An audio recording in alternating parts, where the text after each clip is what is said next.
The title your promise is sealed by the blood. తెలుగులో నీ వాగ్దానము దేని చేత ముద్రింపబడ్డది?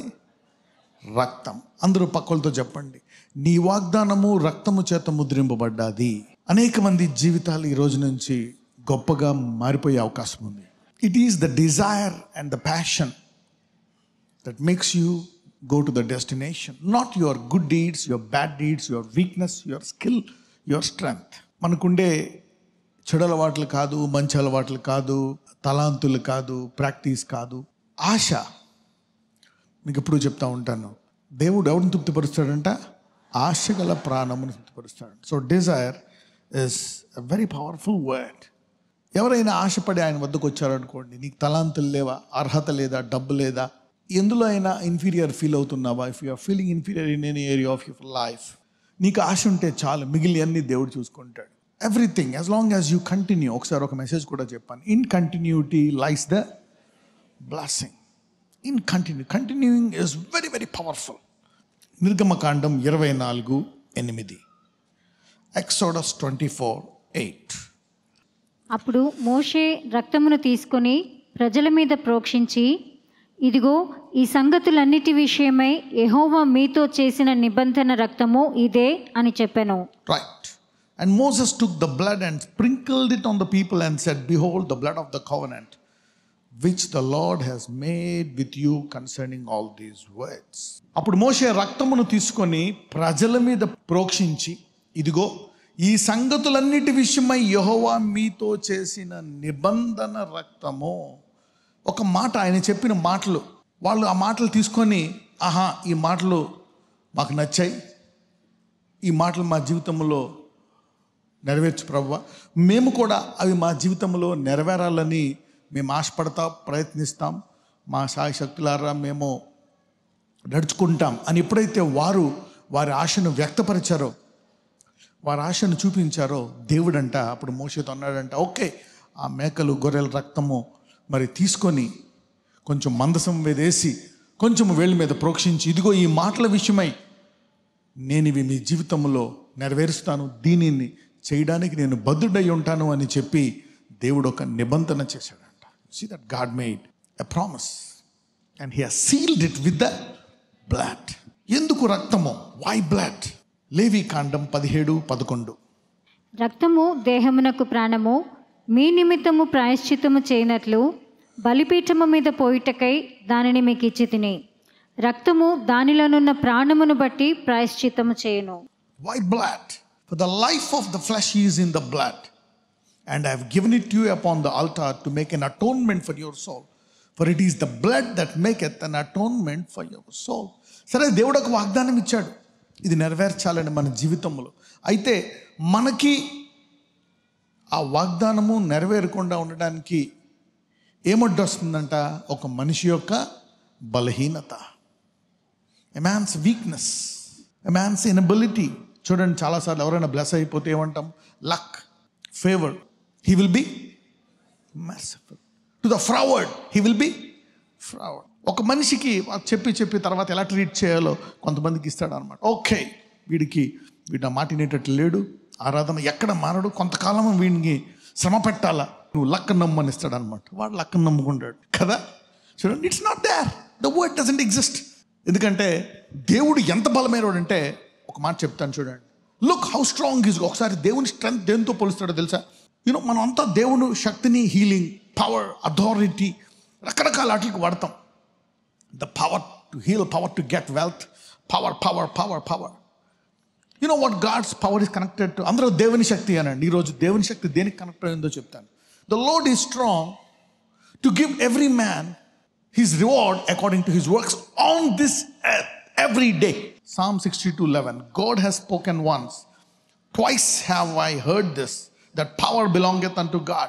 బలము తనదని ఒక మారు దేవుడు సెలవిచ్చాను, 2 మార్లు ఆ మాట నాకు వినబడెను. 12.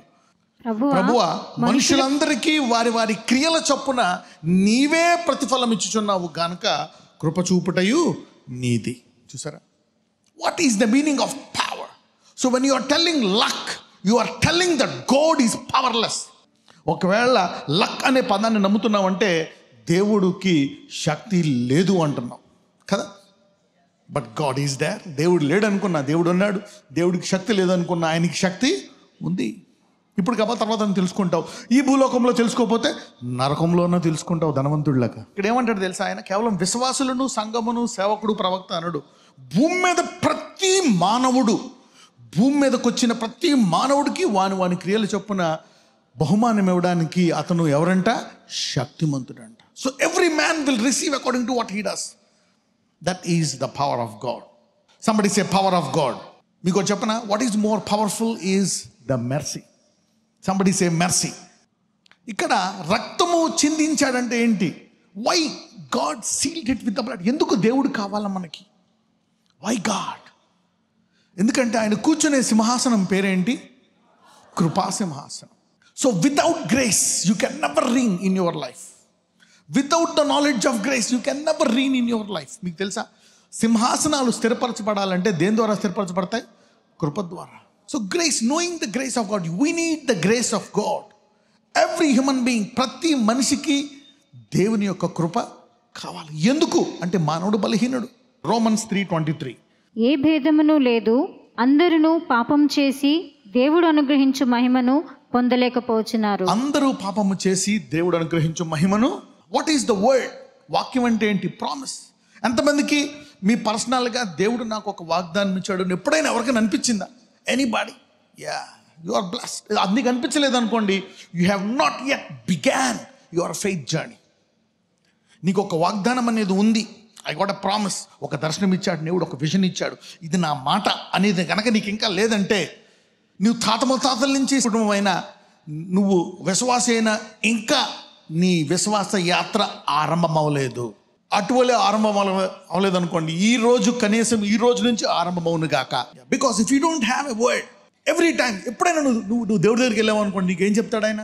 ఒక మాట ఇస్తాడు. He will give a word. If you go to a king, he will give a word. What is word? The glory. అందరూ మహిమ అనండి. When God gives you a promise, he shifts your seasons, which is called glory. నీవు దేవుని దగ్గరికి వెళ్తే దేవుడు నీకు ఒక వాక్యం ఇస్తాడు. ఈ వాక్యము నీకు మహిమనిస్తుంది. అయితే ఇప్పుడు ఈ మహిమ రాకుండా ఉండడానికి గల ఆటంకం ఏంటంట? పాపం, సిన్ ఆర్ వీక్నెస్. దీన్ని హ్యూమిలిటీ అంటాం. But this is not even humility, this is the truth. చాలామంది అంటారు, నేనే తప్పు చేయలేదు, నాకు ఎందుకు దేవుడు, నేను ఎందుకు పాప అవ్వాలి? కానీ అస్తమానం పాప అనకూడదు. నువ్వు స్టార్టింగ్లో అనాలి కొంతకాలం సీజన్. ఇంకా నువ్వు పాపం అంటున్నావు అంటే నువ్వు ఇంకా బాలుడిగా నువ్వు ఎదగలే. You need to grow up. ఎందుకంటే ఈ పాపం వల్ల దేవుడు ఇచ్చు మహిమను మనం ఏం చేయలేకపోతున్నామంట? పొందలేకపోతున్నాం. ఎప్పుడైనా ఒక డిమాండ్ నువ్వు మీట్ చేయలేదనుకోండి, పోతుంది నీకు ఆ జాబ్ కానీ ఆ వ్యాపారం కానీ. You will lose it if you don't meet the demand. అయితే దేవుడు రక్తం ఎందుకు చిందించాడు అంటే, నీ బలహీనత నువ్వు పడిపోయినప్పుడల్లా ఆ రక్తముతో కడిగి నిన్ను మళ్ళా తెల్లగా చేసి బిగిన్ అగైన్, కంటిన్యూ అంటాడు అనమాట దేవుడు. The old testament blood is to fulfil the promise. అయితే ఇప్పుడు ఈ కొత్త నిబంధనలో ఆయన మనల్ని ఈ వాగ్దానము నెరవేర్చడానికి దేంతో ముద్రించాడు? బ్లడ్. చూసారా, మనము కేవలము ఫౌండేషన్ వేసుకుంటున్నాం, ఇల్లు కట్టుకోవట్లే. Just laying the foundation all the time. How long will you lay the foundation? You need to build it. కరెక్టే, మన పాపాలు పోయి పరలోకం వెళ్తాం, కరెక్టే. But you need to build it. మన పాపాలు పోయినప్పుడు, ఆయన మన నీతిమంతులు చేసినప్పుడు మనం ఏం చేయాలా? ఆ వాగ్దానాన్ని మనము పొందుకొని ఈ భూమి మీద స్వతంత్రించుకోవాలా. So you need to hold on to the promise and let it come to pass in your lifes. నజరేయుడైన యేసయ్య, ఈరోజు నీ మరణము ద్వారా సిలువలో నీవు కార్చిన రక్తము అయ్యా, ఈరోజు గుడ్ ఫ్రైడే, దెబ్బల చేత, ముళ్ళ కిరీటము చేత అయ్యా, నానా విధమైనటువంటి ఆ యొక్క పరికరాల చేత నిన్ను కొట్టి, హింసించి, పొడిచి, రక్తము కార్చారు. వారు నిన్ను చంపేస్తామనుకున్నారు. కానీ అయ్యా, ఆ మందసం మీద, ఆ యొక్క బలిపీఠం, మందసం దగ్గర బలిపీఠం మీద అనేకమైనటువంటి జంతువులను బలిచి రక్తము కార్చారు. కానీ నీవు నీ స్వరక్తాన్ని మా కొరకు చిందించి, ఆ రక్తము ద్వారా, మరణము ద్వారా వచ్చినటువంటి ఆ రక్తమును మా వాగ్దానములకు ముద్రించావయ్యా. Give their promises quickly. Heal them quickly. Give them children quickly. Bless them. చెడు నుంచి త్వరగా బయటికి సంకెళ్ళు తెంచుకొని వచ్చేటువంటి కృప దయచేయండి. నజరేయుడైన యేసు నామమున ప్రార్థిస్తున్నాము తండ్రి.